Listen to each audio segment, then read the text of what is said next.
Hello everyone, आप लोगों का स्वागत है मेरे एक और वीडियो में। आज मैं एक वैकेंसी के ऊपर आप सबसे बात करूंगा। ये नया रिक्रूटमेंट है, तो चलिए देखिए कौन सी वैकेंसी आई हुई है आपके राज्य में।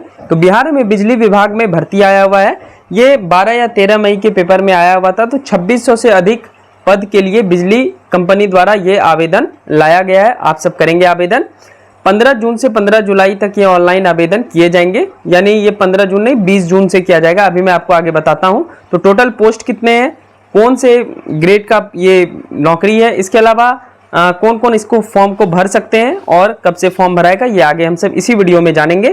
तो ये 2600 पद के लिए जो वैकेंसी की बात पेपर में छपी थी वो सत्यता के आधार पर छपी थी, इसलिए आगे देखिए आप सब। बिजली विभाग का ऑफिशियल साइट है Bihar state power holding company limited Patna. तो वहां से 20 जून से जो है आपका फॉर्म भराया जाएगा। 15 जून से नहीं 20 जून से फॉर्म भराया जाएगा। तो अभी है आपके पास लगभग 5 से 6 दिन, और इस बीच में आप सारा सर्टिफिकेट वगैरह बनवा लें। अगर आप EWS वगैरह से आते हैं या फिर आप OBC से आते हैं तो वहाँ पे कौन कौन सा सर्टिफिकेट लगता है, सारा जो लगता है वो आप सबको पता है ही, वो सब आप बनवा लें। मेरा काम है बस फॉर्म आए तो आप सबको जानकारी प्रदान करना। तो ये 20 जून 2024 से फॉर्म भराएगा। 1 महीना आपको टाइम देगा, यानी 20 जुलाई या 15 जुलाई तक समथिंग आपको टाइम देगा। तो उसमें आप सब फॉर्म भर लेंगे। फी वगैरह वो अभी पोर्टल खुलेगा तो उसके बाद आपको पता चल जाएगा कि कितना पैसा लग रहा है। बाकी पोस्ट मैं बता देता हूँ इसमें कौन कौन सा है और कौन कौन फॉर्म भर सकते हैं, ये सबसे ज़्यादा इंपॉर्टेंट हो जाता है। इस फॉर्म की सबसे अच्छी बात है कि इसमें क्लास 10 से लेकर के ग्रेजुएशन इवन साइंस और कॉमर्स सब भर सकते हैं, ठीक है। तो 2610 पोस्ट रहेगा और ये Bihar state power holding company limited, ये कंपनी अंडरटेकिंग है, गवर्नमेंट ऑफ बिहार अंडरटेकिंग। तो ये कंपनी द्वारा ये फॉर्म निकाला गया है। पोस्ट देखिए आप सब। अब तो टोटल जो इसका पोस्ट है वो 2610 है, जिसमें जो नंबर ऑफ वैकेंसी है देखिए किसका किसका वैकेंसी है। जूनियर इलेक्ट्रिक इंजीनियर 40 पोस्ट है। क्लर्क स्टोर असिस्टेंट का है 230 post. Junior account clerk 300 post. तो ये दोनों मेनली आप समझ लीजिए कॉमर्स वाले के लिए ही होगा, और इंजीनियरिंग वहाँ पे लग गया तो इलेक्ट्रिक इंजीनियरिंग वाले के लिए यानी साइंस वाले के लिए होगा। अभी मैं आपको बताऊंगा कि क्या क्या आपको रिक्वायरमेंट लगेगा। असिस्टेंट एग्जीक्यूटिव इंजीनियर ये 40 पोस्ट है, और बाकी टेक्निकल ग्रेड 3 2000 पोस्ट है, और टोटल मिला के 2610 पोस्ट के लिए ये वैकेंसी आई हुई है। अब कौन कौन इसको अप्लाई कर सकता है ये आप सब समझ लेंगे, तभी तो आप सब उसके लिए तैयारी शुरू करेंगे, और जल्दी तैयारी शुरू कर दें क्योंकि इसमें एग्जाम डेट भी दिया हुआ है। मैं आपको दिखाऊंगा अभी कब होगा एग्जाम।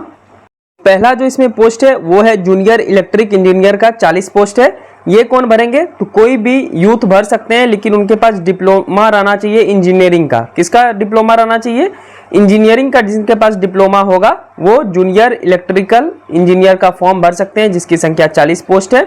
उसके बाद है क्लर्क और स्टोर असिस्टेंट। इसमें all applicant must be graduated from recognised university, यानी आप साइंस से बिलोंग करते हो, आर्ट्स से बिलोंग करते हो या कॉमर्स से बिलोंग करते हो, आप सिर्फ जो है ग्रेजुएशन रहना चाहिए, तब आप ये 230 पोस्ट के लिए एलिजिबल माने जाएंगे क्लर्क और स्टोर असिस्टेंट के लिए, ठीक है। बात समझ गए। तो इसमें आर्ट्स वाले को भी छोड़ा नहीं गया है, आप भर सकते हैं आसानी से।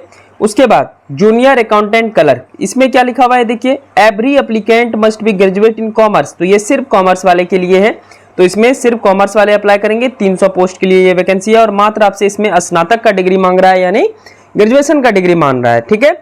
उसके बाद जो 5वां पोस्ट निकला है फिर से 40 पोस्ट, इसमें जो है असिस्टेंट एग्जीक्यूटिव इंजीनियरिंग में, इसमें आपको मांग रहा है all youth should be have done BE या BTech। तो ये इंजीनियरिंग वाले के लिए हो गया। अगर आप BTech किए हुए हैं तो इस फॉर्म को अप्लाई कर सकते हैं, या आप इलेक्ट्रिकल या इलेक्ट्रॉनिक्स इंजीनियरिंग किए हुए हैं तो आप इस फॉर्म को भर सकते हैं। तो ऊपर वाला जो जूनियर इलेक्ट्रिक इंजीनियर है और असिस्टेंट एग्जीक्यूटिव इंजीनियर है, तो ये दोनों में आपको इंजीनियरिंग वाले का ज़्यादा प्रेफरेंस दिया गया है। उसके बाद आखिरी पोस्ट जो सबसे ज़्यादा संख्या में है टेक्निकल ग्रेड 3, ये 2000 पोस्ट है। तो all the youth must have been ITI in electric trade, जो भी बिजली से यानी बिजली के ट्रेड से ITI किया हुआ है उसको 2000 पोस्ट का वैकेंसी मिलेगा। और आपको पता है 10th के बाद ही ITI होता है, तो 10th सिर्फ आप पास रहेंगे और ITI किए रहेंगे तो इस 2000 पोस्ट के लिए एलिजिबल होंगे। तो ये 10वीं वाला भी भर सकता है, ग्रेजुएशन वाला भी भर सकता है, और ग्रेजुएशन में तीनों भर सकता है, आर्ट्स कॉमर्स और साइंस तीनों। तो ये कुछ पोस्ट था, और इसका एग्जाम कब होगा ये भी हम सब जान ही लेते हैं, क्यों छोड़ेंगे उसको हम सब। मैं अंडरलाइन कर देता हूं, देखिए एग्जाम डेट यहाँ पे दिया हुआ है कंप्यूटर बेस्ड टेस्ट यानी सीबीटी टेस्ट की संभावित तिथि सितंबर और अक्टूबर में, यहाँ पे देखिए मैं अंडरलाइन कर देता हूँ। तो आपके पास यहाँ से लगभग 3 से 4 महीने हैं। इसका मैं सिलेबस के ऊपर अलग से डिस्कस कर दूंगा, क्या क्या पूछेगा, और होगा तो बहुत सारे प्रैक्टिस सेट हम सब बनाएंगे। ठीक है, चैनल पे नया है तो चैनल को सब्सक्राइब कर लेंगे। ये छोटा सा इन्फॉर्मेशन था, ज्यादा इसको खींचते नहीं है। और कोई बात अगर समझ में नहीं आए तो आप कमेंट करके पूछ सकते हैं। टेलीग्राम चैनल जरूर ज्वाइन कर लिए, वहां पे बहुत सारा अपडेट दिया जाता है और इवन सारा जो जितने भी मेरे पढ़ाने वाला वीडियोस है उसका पीडीएफ वहीं पे शेयर किया जाता है, तो आप जाकर ज्वाइन कर सकते हैं और आराम से पीडीएफ पा सकते हैं। चलिए मिलते हैं नेक्स्ट वीडियो में। Thank you so much. तैयारी जरूर करते रहें, बहुत सारा फॉर्म आएगा क्योंकि 2025 में इलेक्शन है, और इलेक्शन है तो भाई फॉर्म आएगा ही आएगा। तैयारी मजबूती के साथ करें, बस मैं यही चाहता हूँ।